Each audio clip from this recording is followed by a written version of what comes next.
আসসালামু আলাইকুম। তো আজকে আমাদের মুরগির বয়স 18 দিন। তো আমরা অটো ডিঙ্কারে পানি খেতে দিতেছি মুরগির 8 দিন বয়স থেকে। তো আজকে 10 দিন চলতেছে অটো ডিঙ্কারে পানি খাওয়ার বয়স।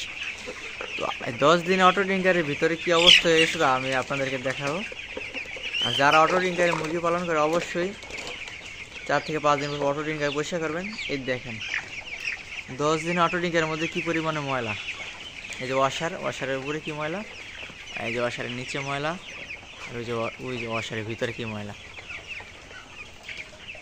এগুলো আপনাদের মুরগি খাইতেছে প্রতিনিয়ত।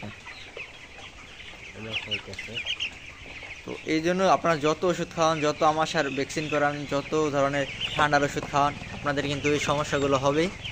তো আপনারা চেষ্টা করবেন 5 দিন পর পর অন্তত এই অটো ডিঙ্কারের ভিতরের যে যে বাটিটা এটা পরিষ্কার করার, কারণ এটা পরিষ্কার না করলে এটা যেই পরিমাণে যে শ্যাওলা জমছে বা মাটি জমছে, আসলে এগুলা পানিগুলো এই জায়গায় আইসা স্থির হয়ে থাকে। তো তাই এই জায়গায় পানি জমে, শ্যাওলা জমে। তো অন্তত 5 থেকে 7 দিনের ভিতর একবার করে পরিষ্কার করবেন।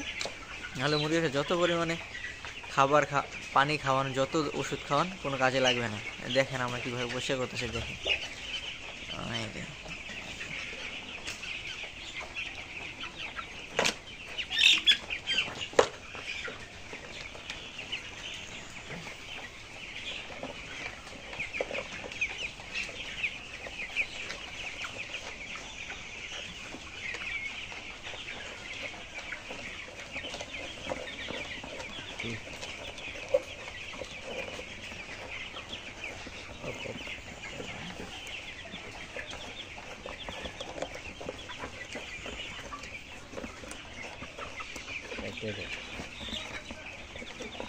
বেশি করতে থাকবে সে যেটা তোর বেশি